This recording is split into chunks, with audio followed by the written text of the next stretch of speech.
Hello and thank you for tuning in. My name is Richard Gordon Alexander Daugherty, and I am the writer of this series. I am also blind. I have used generative AI to read my book out loud for you, the listening audience, and I hope that is okay. I cloned my voice. It's kind of interesting. Let me know what you think. I hope you enjoy it, and if you do, I will continue writing the series. I'll speak to you more at the end, but please enjoy the first 3 chapters of Dawn of the Merchant King, Fireberry Jam. Of Mice and Merchants, The Merchant King, Book 1, by Richard Gordon Alexander Daugherty.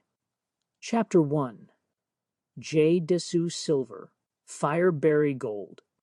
J. Dessous Silver tilted his head back and felt the sunshine on his face.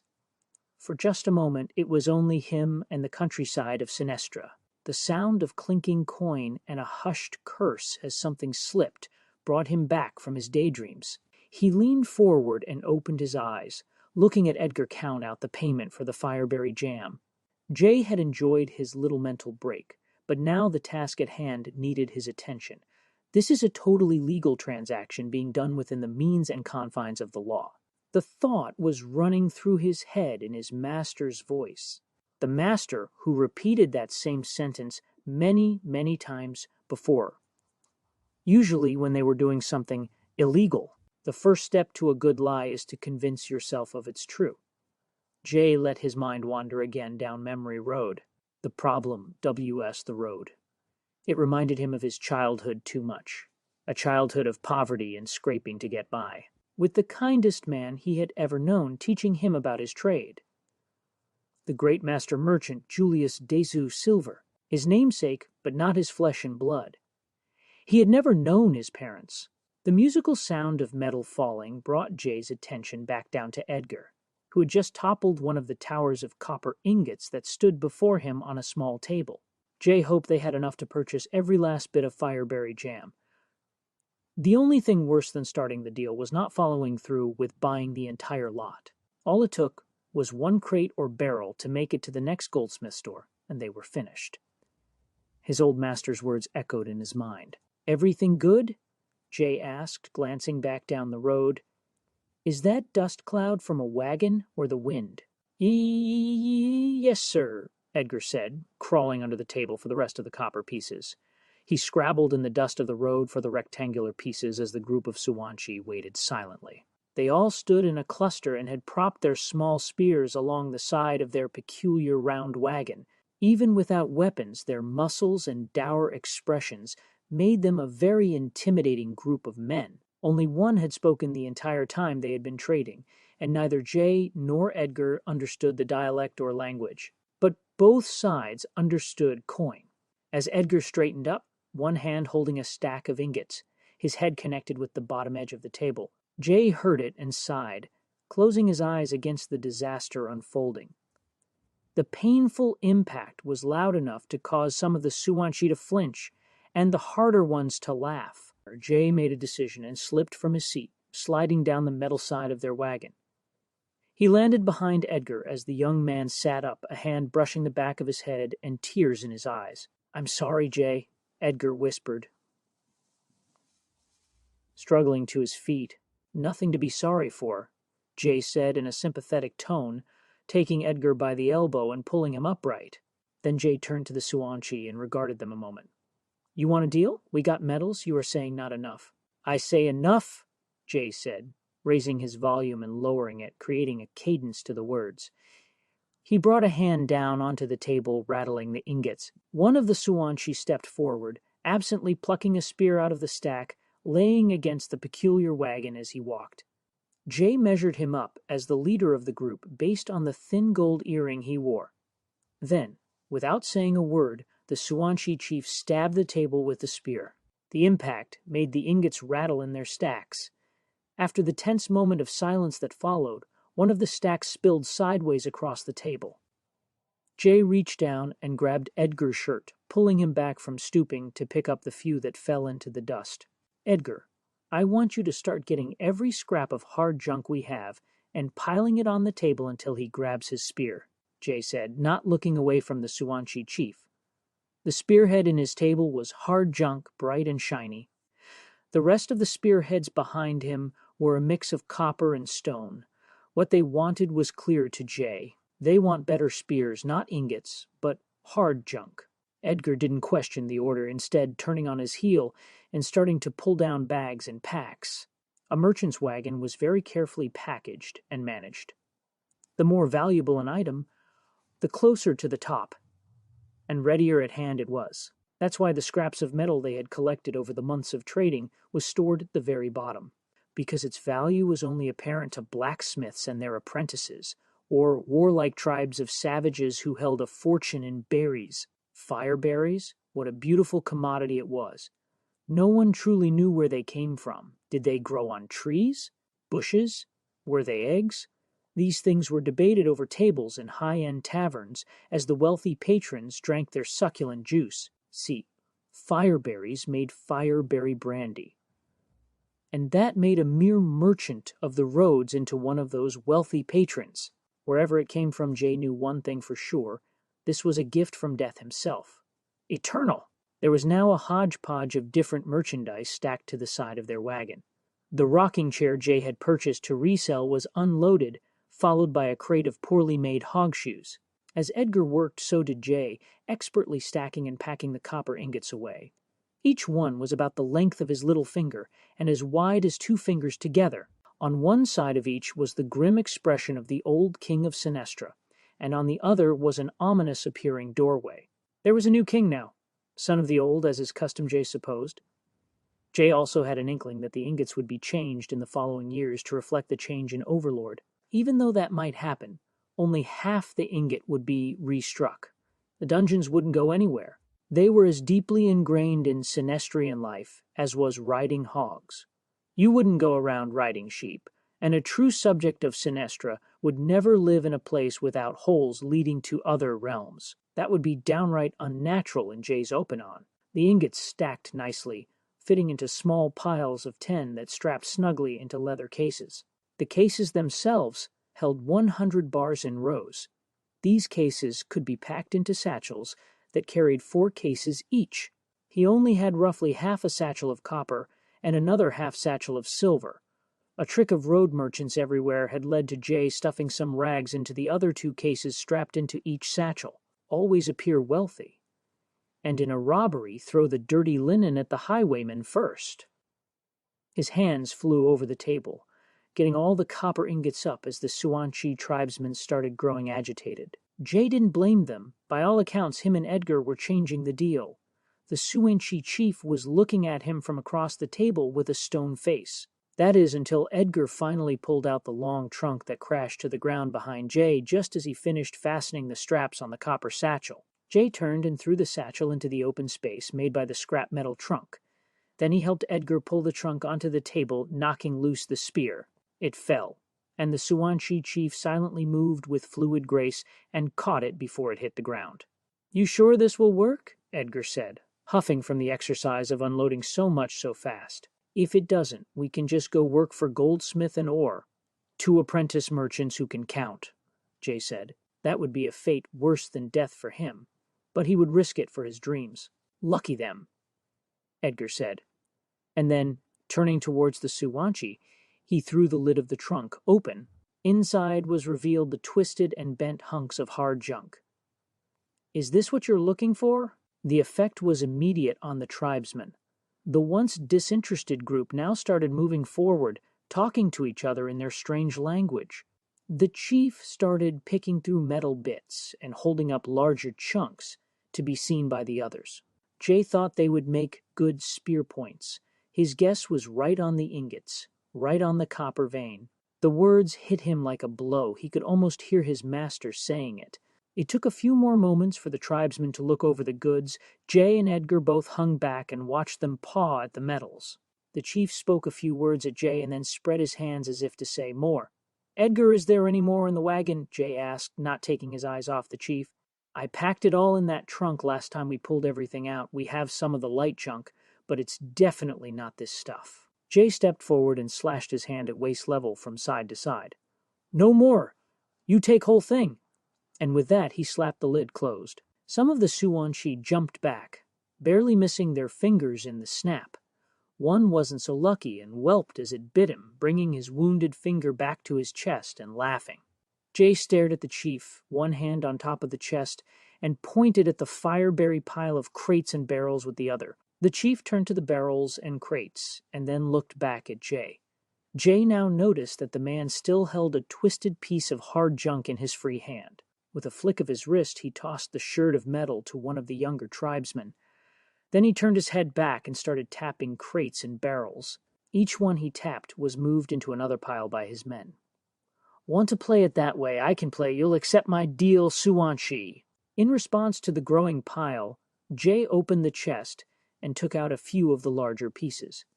These he tossed on the ground in front of the barrels and crates. When the first few landed, they kicked dust in the dry summer air. As more joined the growing heap, they clanged against each other. The noise had an effect on the Suanshi. Jay could see their eyes harden. To them, this must be the sounds of war. Good. Let them imagine these were theirs to use how they saw fit. Jay cared only for the barrels and crates. He was a merchant, not a warrior after all. The barrels held loose fireberry jam, almost fermented enough to be a very thick wine.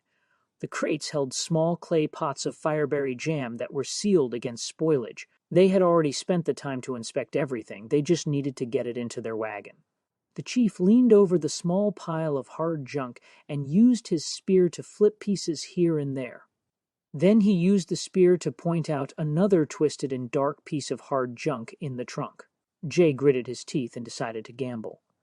This move would decide whether he deserved to have an apprentice and teach him the trade, or be a journeyman merchant forever. He pushed the lid closed on the spear, deliberate and resolute. The language barrier was difficult to overcome, but Jay needed to make a point. Fair is fair. Even though nothing about this deal was even remotely fair. It would cost Jay all his worldly belongings for just a single crate over yonder, but that's why he was a master. When opportunity literally walks out of the cursed wood, you don't question it.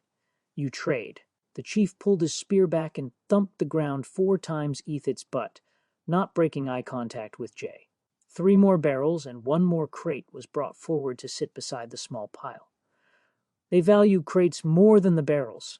I can work with that. Jay opened the chest and pulled out 2 more larger chunks he thought were fitting.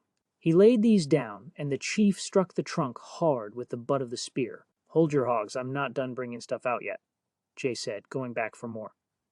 He ended up parting with the 2 larger chunks, small, flat piece, and an armload of smaller shards. Not for the first time he wished he had a royal scale. Doing deal on white of metal would have been preferable to eyeing the sizes and guessing on value. But a low-road merchant, even a master such as he, could never afford that kind of royal instrument.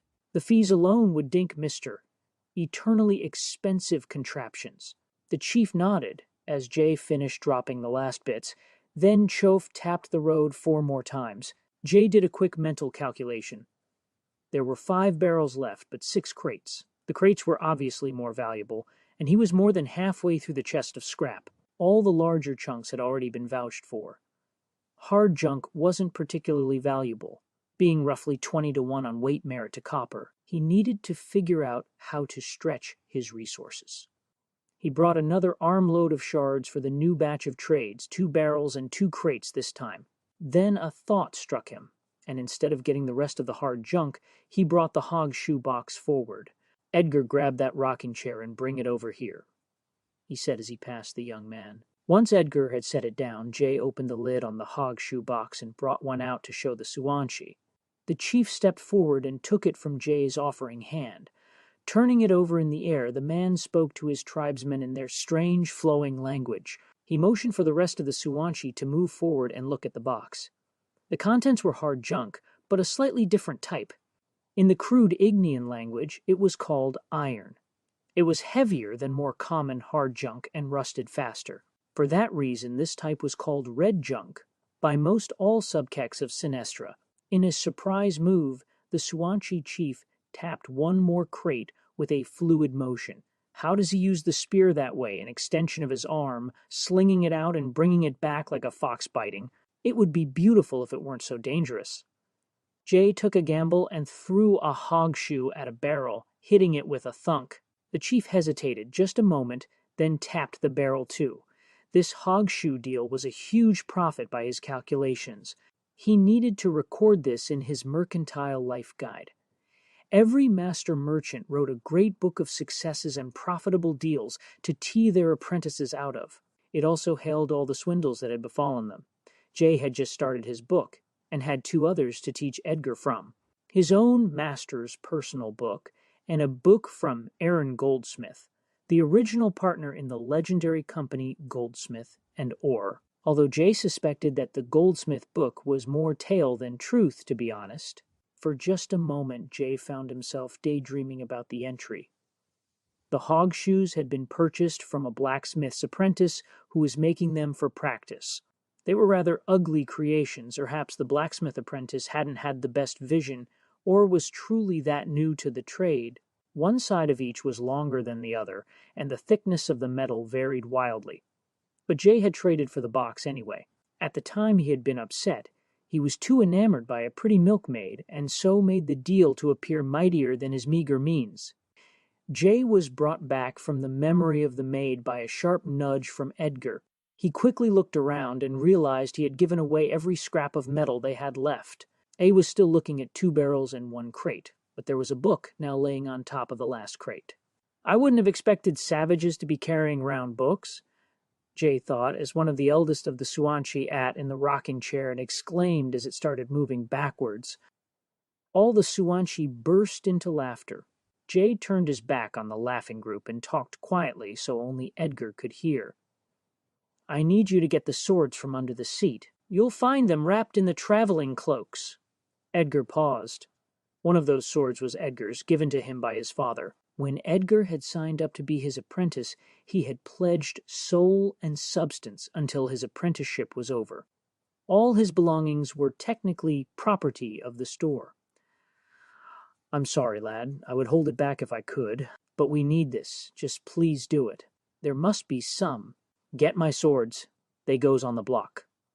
This came out a lot sterner than Jay would have liked. As a master, you were never meant to force your apprentice. You wanted them to want to follow you. You wanted to guide the young mind into the proper mold of a master merchant. It was a difficult road.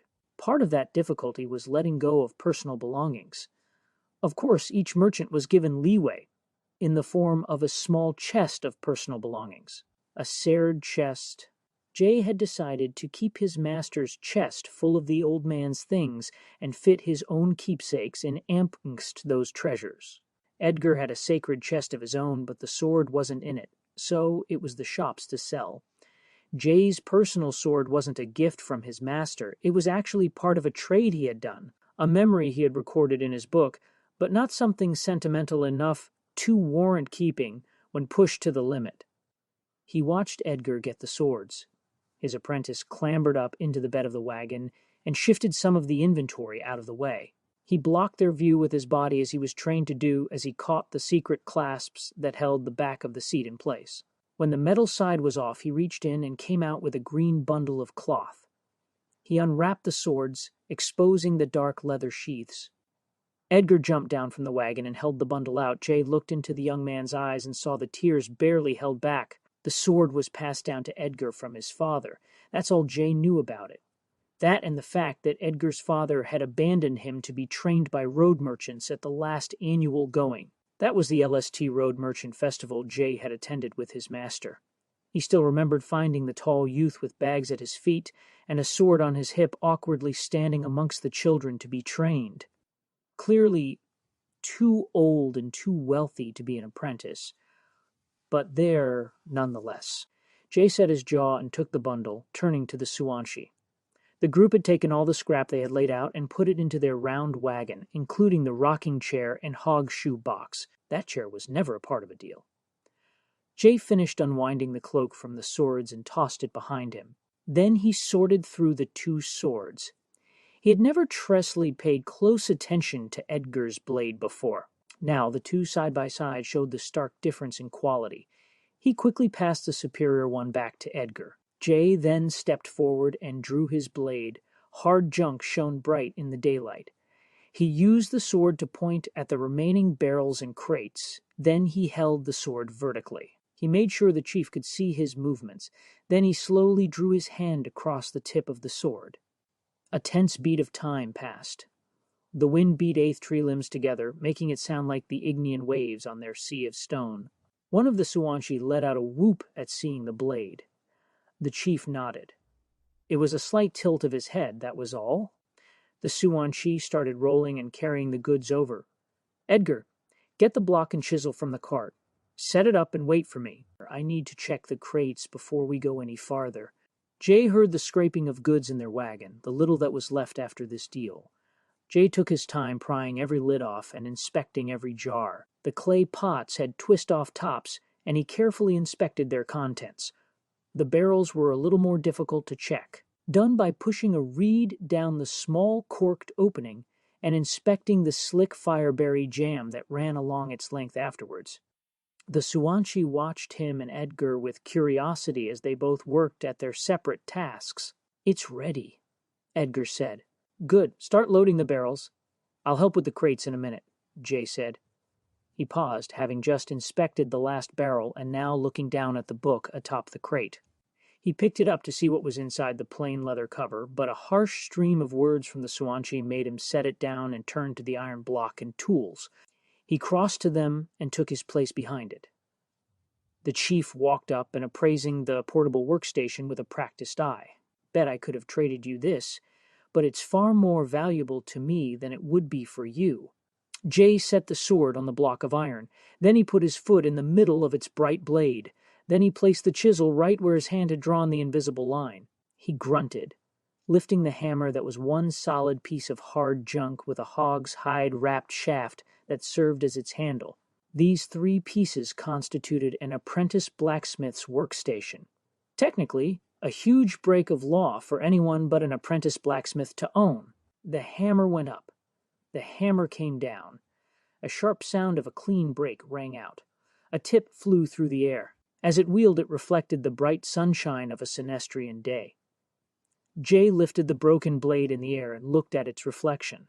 He saw the fac of a master merchant staring back at him. The Suanshi chief waited for the tip to land before calmly striding over to it and plucking it from the dusty road. Then he whistled, and the Suanshi got to work. Jay didn't understand at first. Elsot in his own thoughts. All the men sprang to life at once, mobbing towards the crates. For a sickening moment, Jay thought he would have to use the sword to defend his purchase. But instead of TKing the crates away, the men were moving towards his wagon with them. Each man had lifted the crates as if they were empty and carried them to wait for instruction on where to place them. "Edgar, pack all this away," Jay said, putting the blade down on the block. Then he walked to the back of his wagon and silently gestured at the cleared bed. The Suanshi talked amongst themselves and then started setting the crates down and stacking them. Jay couldn't have done a better job if he had a group of workmen and placked every crate himself. These Suanshi savages are more civilized than I ever thought. Maybe they always have been? When the last bit of fireberry had been loaded, the Suanshi returned to their wagon. The Suanshi chief was the last to board his wagon. After he had double-checked the harnesses of the painted hogs that pulled the peculiar construct, then he had climbed onto the back, sitting on the rocking chair. Jay and Edgar were both silent, dumbstruck by the deal and how it had all unfolded. The wagon made a tight circle in the little clearing and started tumbling back into the forest from whence it had come. Edgar was the first to speak. "Is that the deal? Is that it?" Jay turned to answer, but before he could, another voice called out. A deep voice, full of authority, coming from the back of the wagon. "For now, merchants, we will find you again. You have been marked by the Suanshi. She has taken notice of you, too. We will be back with more." And with that, the back of the wagon sulked beneath the trees' shadows, and the undergrowth closed behind it. The forest wall was unbroken, as if nothing had ever been there. They could speak Sinestrian the entire time, Edgar shouted, raising his hands in disbelief. Jay felt a smile on his face as he strode after the wagon. "That was a very good trade, and we were at a position of weakness because they understood us and we didn't understand them. Are shrewd, very shrewd." Then Jay thought deeper about the words she has taken notice, and his brow furrowed. The Suwanshi lived in the forest, the witch's cursed forest. Edgar, we should really start getting on our way, Jay said. His arms had broken out in goose flesh at the thought of the witch. He climbed into his wagon, allowing himself to bath in the victory of their deal. Edgar was still speaking excitedly, and Jay nodded along with the compliments and jubilations. As he did this, he took up the hogshide reins and steered their old sow Betsy back onto the road. They sat atop their wagon, happily talking as they continued, as if the stop had never happened. Chapter 2. J. Desu Silver. Rumors on the road of an auction. 2 days later, they came upon their next town. A small collection of homes with a small goldsmith and ore general store in the very middle. Jay was disheartened that there was not an inn so he could rest in a real bed for a change. Edgar was happy that they could buy some fresh provisions. The only problem was their dwindling supply of ingots, and that no one in this neck of the woods would appreciate the fireberry for its true value. Jay had already discussed with Edgar the plan of driving the cargo all the way to the capital city of Sinestra proper. There he would find a dealer in one of the guilds which distilled the brandy made from fireberry and broker a sum for the entire cargo. With that, he could probably purchase a second wagon for Edgar and buy a few routes for them to circuit. A nice and tidy life for a road merchant. Better than prowling the backwoods, where people were so few and far between they couldn't fully support a road merchant on their own. With these plans in mind, they trundled up to the general store. They parked the wagon long ways and let Betsy off her yoke for a while, or hopefully overnight, if they could find a barn that would house her, that is. In the mix of rural homes and farmsteads, Jay was sure they could find something. Maybe even a spare room for us if they have space to park the wagon in. After Betsy was secured to the hitching post, Jay approached the general store's front door and paused as Edgar moved up to join him. "And where are you going?" "One of us needs to stay with the wagon. When I'm done, you can do a spot of shopping." Edgar groaned, but immediately changed direction and started walking back to the wagon. "I'm going to spend some silver, Jay. I'm sick and tired of eating what we find in the fields along the road." Jay smirked. He had been very tight on the food budget beforehand. Maybe he would lighten up for a bit. Allow some luxuries along with the necessities of life on the road. The front door of the store was a solid brass construct with a large pane of glass in the middle. It was so unexpected in this rugged wilderness that it caused Jay to stop and admire it as he pulled the door open. On the front of the glass was written "Goldsmith and Ore" in a flowing script. The glass was thick and smooth, no hint of a wave or distortion. There was only one place to get glass of this quality: Ignia. When did Goldsmith start doing business with Sinestra's sworn enemy? A voice cut through his thoughts as he stood in the doorway. "Howdy, good sir, it is a mighty fine day. May I ask that you step in or out? Flies are the bane of the produce." The voice was not unhappy, just the opposite, in fact. Jay looked at the counter and found a man in his middle age wearing a clean-cut Goldsmith amp or uniform. "Sorry," was admiring the glass, Jay said, stepping in and letting the door close quietly behind him. There were very small windows high on the walls, which let in light, but it was unlike other country stores he had been in. For one, there was a lack of large windows of poorly made glass in the front of the store. Instead, most of the light came from lanterns of moon silver hung at regular intervals in the dim interior. "Don't worry a bit about it, sir. Imagine my face when they installed it. Never seen anything like it before in my life," the storekeep exclaimed. Then he leaned forward, both hands flat on the countertop beside a tall brass coin register. "What can I help you with today?" Jay walked to the far wall, his back to the man, and inspected the shelves of books and racks of newspapers. "Been out in the woods a while, roaming the back roads and merchanting." "Any good news roll through recently?" "Would be eternal to hear something beside worries of weather," Jay said, selecting a newspaper with the most recent date and snapping it open to read the articles and headlines. Jay was too distracted by the headline of the newspaper to hear the man come from around the counter and approach him. When the storekeep spoke, it jolted Jay out of his revelry at the news on the front page. "Out in the woods, you say? Native attacks are on the rise." "Didn't see any Suwanshi, did you?" For just a beat of time, Jay was silent. That sounded innocent enough. But a tickle in his brain told him to lie. "No, sir, no natives I saw. I thought they were friendly folk around these ways. Have they turned savage?" Better safe than sorry, Master Julius. The storekeep had his turn to pause, but instead of being caught off guard, this was a searching silence. Finally, the man's face broke out in a wide smile. He clapped Jay on the shoulder and squeezed. The touch was unpleasantly strong, the force of it causing pain. Jay worked on not showing this. No, nothing like that. Don't want to worry good road merchants such as yourself. Was just expecting a shipment to be coming in on its way to Sinestra proper. Now, I assume you have lots to trade here today? Whereabouts are you coming from? As the man turned back and crossed behind his counter, Jay started planning. He needed to get to the door, outside to Betsy, and then get her hitched to the wagon. Then they needed to put some serious distance between themselves and this store. Jay slung the newspaper on the countertop and reached down to his ingot pouch for payment. Let me take this, and we'll be back in morrow to do some swappin'.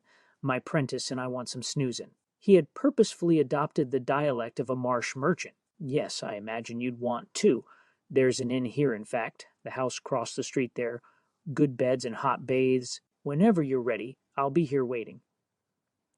And with that, the man pushed the newspaper back over to Jay's side of the counter. From one merchant to another, keep an eye for Suanshi and let me know if you see any out and about, would you? Jay snatched up the newspaper and tapped his forehead with it in a salute.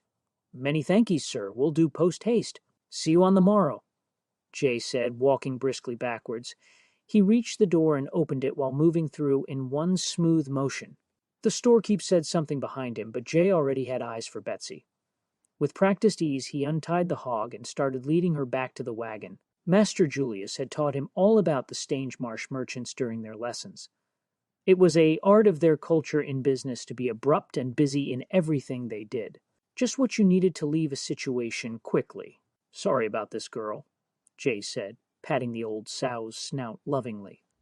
If his master was to be believed, then Jay had drunk this hog's milk for the first 3 years of his life. Betsy was the last family he had left. Edgar, start hitching Betsy. We need to get a dust cloud behind us. Edgar started and nearly fell off the wagon. From the looks of it, he had been dozing in the sunshine beside the store. The young man scrambled down and started helping with the straps. They had to watch their toes for stomping hoofs as Betsy let her annoyance at being hitched back up show. So that's a no on the fresh vegetables? Edgar asked, his voice straining as he pulled a hog's hide cord taut and latched it in place. I have something better for you, lad. Better by miles. Just wait till you see what's happened, Jay said in a hushed tone of excitement between double-checking his work and climbing back on the wagon seat. What can possibly be better than fresh cucumbers right now? Edgar groaned, climbing up the little ladder leading to his spot beside Jay. This, Jay exclaimed, snapping the newspaper open and shoving it under Edgar's nose. Edgar had just enough time to catch it before Jay gave the reins a pop, and Betsy snorted as she trundled the little wagon back out onto the road. But Sinestra's rotten with these. Why is this so special? Edgar said, struggling to keep the newspaper open as the wagon moved and rocked. Jay half stood, twisting to look behind him to make sure the general store's door remained closed. Hopefully he thinks we're moving on for the eve and coming back tomorrow. Just 2 tight-fisted and dull merchants from the marshes. Then he thought about Edgar's statement and sat down, content that they weren't being spied on by a goldsmith agent. He sighed and tried to think of the best way to let his erstwhile apprentice know that he had been neglecting his studies. Edgar, what happens when a new dungeon opens in Sinestra? Well, there's a delving, and yes. And what does that mean? Well, usually people start finding new things in the dungeon. Exactly. And then? Jay was trying not to lead him on too much with questions. If Edgar had been reading his Merchants of the Road textbook, as he was supposed to, he would know the answer to all this. Edgar screwed up his face, not expecting a line of questioning out of nowhere like this. Finally, he blew out a long breath. And there's monsters? Jay looked at his apprentice sideways, a frown creasing his features. Really? That's what you come up with? You will be reviewing all of that chapter tonight, reading aloud. Edgar groaned loudly and snapped the newspaper shut. He hated reading out loud. His clumsy and slow way of doing it made him self-conscious, even though he had the memory of a hog with nothing escaping him after he had gone though it in writ. He had just found better things to do with his time than study, like cut trees with swords whilst imaging grand adventures. Fine. What does it mean, oh great master merchant? Jay grinned, looking back at the road. Then he beamed. A writ of sale to be auctioned to the highest bidder. But we're almost out of ingots. And doesn't the bidding start at a gold ingot? Edgar asked. Jay felt a pang of annoyance at his apprentice's question. Well, yes, but we have all these.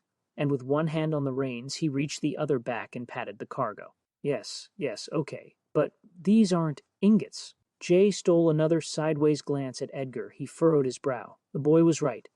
Faith. That's all he replied with. Faith? In death? How's religion going to help us? Edgar said, honest confusion peppering his voice. Not in death. This isn't the second Sunday. Faith in the road, Edgar. The special faith each road merchant has to have. That the next bend will bring riches. That the next house has ingots and not rocking chairs or badly made hog shoes. This is real ingot-clad faith. And with that, Jay nodded and looked back at the road. Faith, he said once more, maybe to convince himself. Faith or no, we need ingots to be bidding on a royal writ at a royal auction, Edgar replied, swatting at a small wasp that was buzzing about. Faith, my boy. Now get some sleep. You'll be taking the reins later, and we'll have to figure something out with Betsy. We'll be going all night if we can, Jay said stubbornly. Then he threw one of the traveling cloaks at the young man. Edgar grumbled something and moved his lanky form back into the bed of the wagon. Jay heard him situating himself amongst the cargo to doze off. The one good thing about a teenage apprentice was their ability to sleep anywhere at any time. Always seemed to be either tired or growing, outgrew his clothes twice over now. After a while, he started hearing the rhythmic breathing of sleep from the back of the wagon. When Jay was sure his apprentice was asleep, he quickly double-checked the road. No soul in sight. He eyed the woods carefully to whither side of the road. Here, it was very thin, sparse trees dotting a half-wooded area to either side, revealing the underbrush. Nobody there either. He decided he could take a small glimpse, just to assure himself. He reached down and fit his fingers into the cleverly disguised wedges at the edges of the loose plank. He pulled the piece of wood up just enough to allow in sunlight. There, under the false floor, lay the ingots, meticulously aligned in their hidden row. 7 moon-silver ingots that didn't glint in the sunshine, but instead seemed to absorb it into their crystalline material. After just a hint of sunshine, they would glow with a bright blue all night, enough to light a lantern. For a road merchant, that would mean death, as every vagabond had keen eyes for such a prize. And then, above the 7 moon-silver ingots, and glittering in the bright sunshine, lay the gold. 3 beautiful pieces of gold. This was his master's real treasure, a lifetime of work and hard-nosed trading, a trove that he was sworn to add to and pass on to his apprentice upon his death, as his master's master had done. All of this wealth for one thing: a store, a royal writ of sale, a chance to break the chain of being a mere peddler and become a true merchant and standing in the Merchants' Guild. To have a voice. He let the vision of the gold ingots fill him up as he felt his body aching from the long day of work. He snapped out of the daydream and quickly pushed the board back down, stepping on it to make sure it slid back into place. He snapped his head from side to side to make sure no one saw him and his secret. This was the gold they would be bidding with. This was Death Eternal stepping in on their behalf. This was the gargoyle himself making proclamations of J. Desu Silver, merchant P.F. the Road, forever to be called something more. J. Desu Silver, Merchant of the King. Chapter. Gerald Marsh, lawman in Stone's Hollow. Gerald watched as 4 of the golden-armored soldiers carried bodies out of what had once been Stone's Hollow's church. The sight inside was grim, the stone walls stained to knee level by the rats that attacked. The stains were from the poor priests that had been trapped inside. Gerald had to oversee the burial of the townsfolk that died, and had no one else to see to it. Which meant the priest and the owner of the general store, The other victims' families were holding private ceremonies. The burials he would be performing today made him think about the woodsman Jacob. The man wasn't holding a funeral for his wife, who had gone missing the night of the attack, and his eldest boy had gone blind, probably the rat's doings as well. His hog shuddered and gave a snort. A cold breeze had blown by and spooked the beast. He felt the breeze as well and knew from whence it came. He tried to ignore the open maw that sat just to the right of the church, instead applying pressure to his steed and snapping the reins to the left, turning the beast away from the opening and towards the rest of town so he could follow the bodies.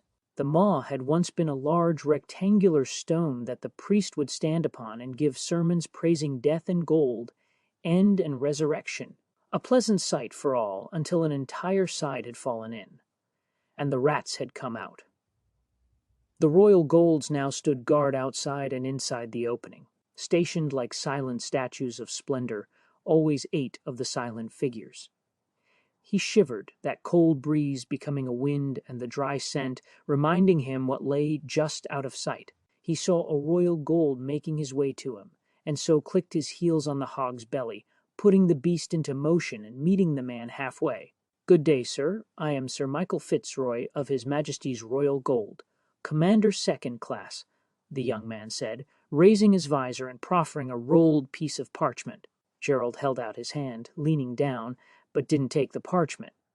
The young man kept offering the scroll, but when Gerald still didn't take it, his smile faltered. Then he jumped, probably remembering what his fellows had told him about lawmen. He quickly switched the parchment to his other hand and shook with the lawmen.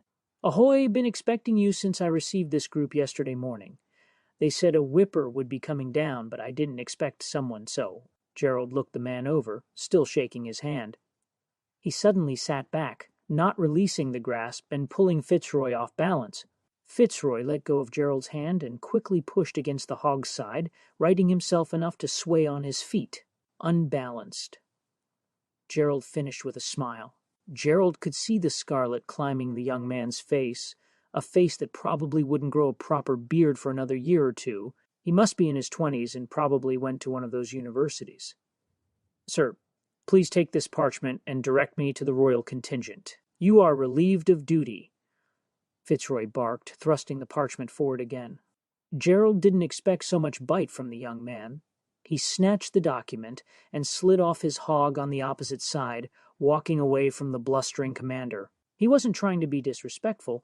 They had lost several of these gold fools already by trying to retake the dungeon before waiting for proper dungeoneers. This one was too young and was more apt to get more men killed than help at all. Sadly, his decision to turn his back on the fool led him to walking right at the thing he was trying to avoid so hard. He unrolled the parchment and read it carefully. His peripheral vision showed the dark outline of the opening, the glint of sunlight off gold armor. Overseeing the auction and all duties relating to... A blast of frigid air made him look up.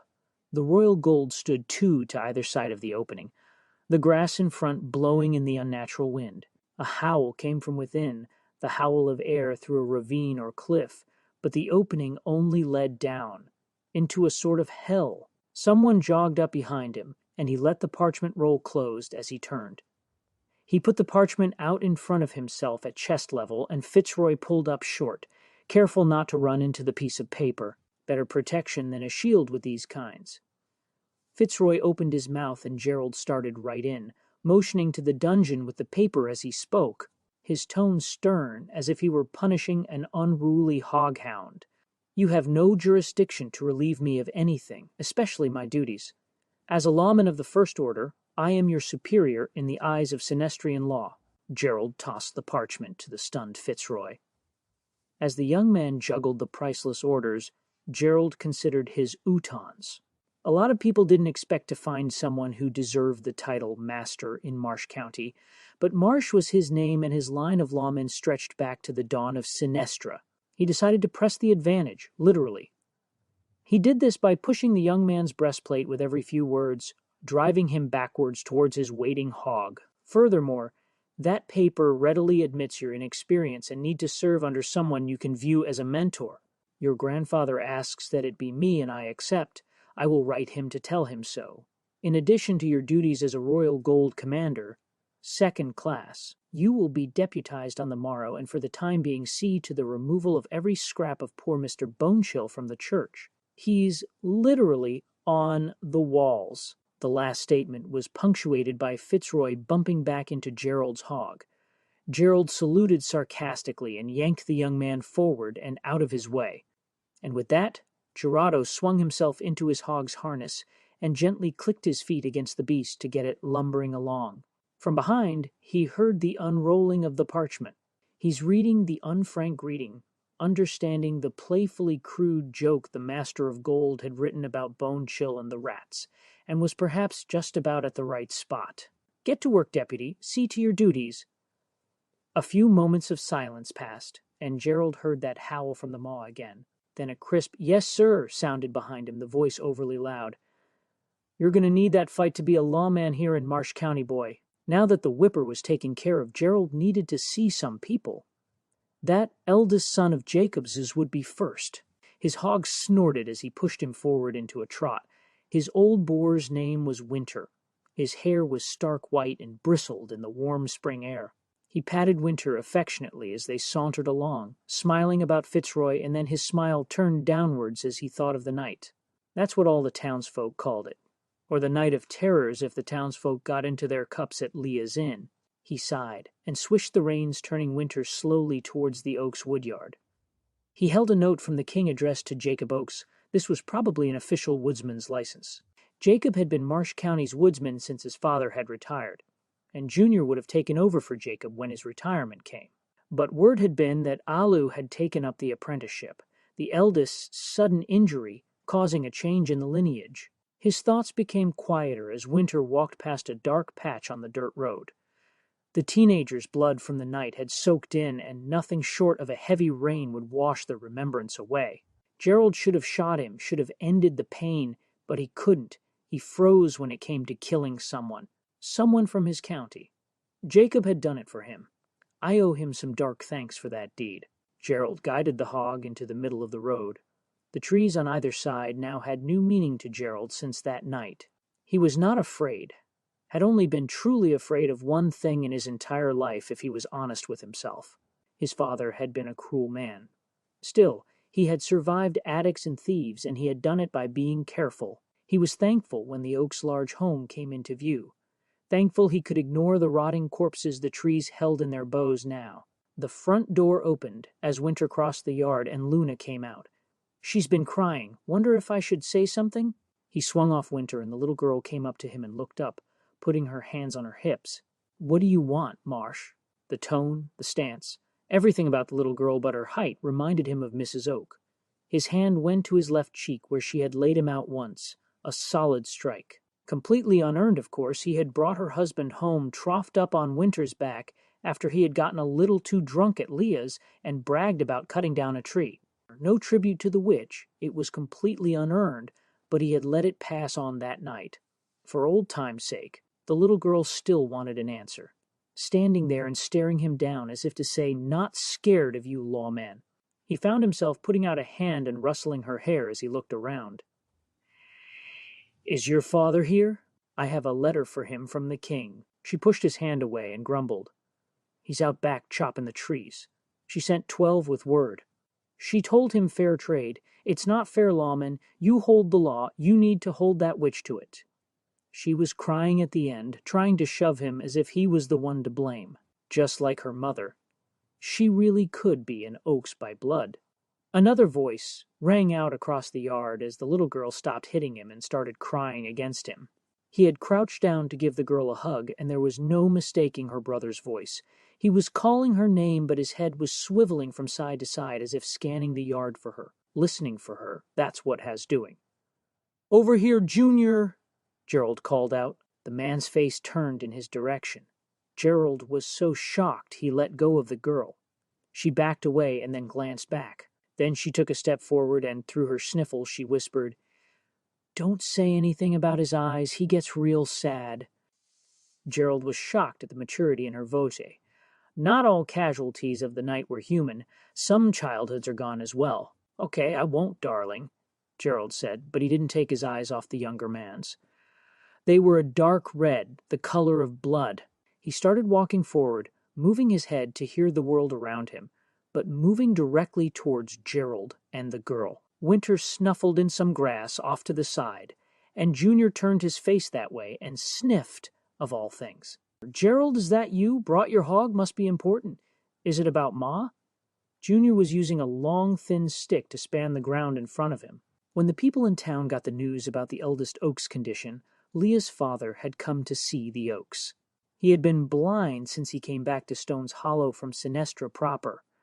Gerald had heard he had come and taught the eldest some things, but watching him walk across the yard was a sight to see. "Yes, it is I, Junior. Watch out for Winter now. He's coming to sniff you. Don't be scared, he's almost at you," he called out, standing tall and putting a hand on Luna's shoulder. "I can hear him, lawman. He makes a lot of noise," Junior said, reaching one hand out towards Winter. The boar pushed his snout against Junior's hand as he caressed Winter's face. Winter huffed and started sniffling at Junior's pants. Then he went back to the yard. Junior patted Winter as he moved by. Maybe he can still find something to do, but I doubt it. His heart went out to Jacob, losing a wife and a son in the same night. "Luna, get your brother inside where he won't hurt himself. I'll go talk to your father." "It's nothing bad, girl. Don't give me that look. Run along." And Gerald gave her a slight push to get her going. Junior looked crestfallen. As Gerald started his way around the side of the house, Junior spoke up, his sister taking his hand to guide him back inside. "I can still see some things, Gerald, but everything's different. I see so much, but it's not here, and so much at once I get headaches." "Gerald! Are you still there?" Gerald kept walking, an involuntary shiver going down his spine. He had been there to pull Jacob off his son that night, beating the poor lad. Maybe his father's fists had done something serious to his brain. Gerald had asked the older Stone if that was normal, and Stone told him he still saw the stars at night. But Leah's grandfather couldn't tell if it was night or day out except for the sunshine on his face. So maybe going blind did something to you. When he rounded the corner of the house, he stopped dead. The girl wasn't lying. 12 large oak trees stood in the middle of the backyard. The 2 oak men were hard at work, Jacob showing Alu how to properly trim a limb from the trunk so that the most wood is kept intact. Gerald thought he had gone unnoticed until Jacob made a quick gesture his way. Apparently daylight was too precious to spend on a break, even to talk to the lawman. He made his way over and stood at the bottom of the tree looking up at the 2. They were perhaps 15 feet off the ground and swung through the branches to get to their different tools they had brought up with them. Alu was affixing a tightly woven basket of grass underneath the limb as his father brought back a saw. The wood shavings from the saw would be valuable as well for insulating things like ice sheds come winter.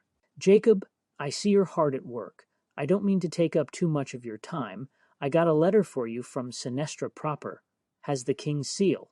Gerald reached under his leather chest piece and brought out the letter. The envelope was lightly damp with his sweat. The day had gotten hot fast. "Sorry about the mess." "It's all right, Gerald. Pass that to Alu, the boy can read. Never learned it myself." That was all Jacob said, starting to saw and not looking down. Alu swung a few branches lower and sat on the tree limb just above Gerald's head. He held the letter up, and the young man took it and shook it sideways, then unceremoniously ripped the envelope's edge off. "No, don't be careful with the king's letter, you whelp. Just another scrap from Granny." Alu started reading out loud, slowly but steadily. His mother must have taught him to read. Gerald knew she read all of Jacob's mail to him. Or used to. Gerald half listened while he looked around the little grove of trees the witch had sent the woodsman of Stone's Hollow. One had a jagged line down it, struck by lightning. The one they were currently working on had the telltale signs of a disease that only oak trees got, the bark going a mossy green. The wood would be a little less firm on this one, but it would still serve for shelving or a solid barrel or crate. Not good wagon material, though, sad to say. They had the look of an apology about them. What the witch had to apologize for was a riddle, but 12 trees for 12 deaths was not a coincidence. "Read that line again, son," Jacob said, and Gerald noticed the sound of the sawing had stopped. He looked up, and Jacob was intently looking at his middle child, holding the trunk with one hand and the saw hanging loosely in the other. "Hereby you are given the grant for woodsman of Marsh County. To be recorded, Jacob Oakes is a master woodsman third rank, able to make binding agreements with the Witch of the Greens on behalf of His Majesty, Maximus North, King of Sinestra, defender of freemen. Alu looked up at his father. The saw blade slipped from Jacob's fingers. The man immediately let out a curse, and Alu went over backwards, falling clean off the tree limb and hitting the ground with a thud. Gerald jumped backwards as the blade bounced off the limb Alu had been sitting on, and flopped forward, hitting the ground with a light hiss of hard junk against grass. The letter and envelope floated from where Alu had thrown them outwards as he fell. A small golden piece fell out of the envelope and wafted downwards. Gerald walked to it and leaned down with the creak of hog's hide from his uniform. He picked up the certificate between two fingers and held it out at arm's length. It was made of extremely thin metal. With a start, he realized it was made from thinly pressed gold. Real gold! Wordlessly, he held it out to Jacob. "Death take you, why'd I drop it? Alu, are you okay? Sorry, Gerald, I was just..." Jacob was saying before his eyes fell on the sheet of metal. He held out a hand, and Gerald gave it over. That much of the metal might keep you alive for only a few minutes post-death, but it would keep you alive. Jacob Oakes would be the first man in Marsh County, other than the Duke himself, to own a bit of gold, and that would carry weight. "Congratulations, Jacob," was all the lawman could muster. Thank you so much for joining me for the first 3 chapters of Dawn of the Merchant King. If you are interested in continuing this wonderful series with me, please subscribe, give me a thumbs up if you liked it, leave me a comment, let me know. I'm going to upload the additional chapters over the next few weeks, and if you're very interested in hearing J. Desu Silver's epic story play out, let me know, and I will continue the series. I've written an entire second book, and I know where the series goes. I think I've planned it out to 9 books, but I kind of wrote this as a way to basically understand how to use a computer again after I went blind. And now I'm learning how to use artificial intelligence to help me make art again while blind. Thank you so much for being here, and I hope you thoroughly enjoyed it. Goodbye, everyone, until I see you again.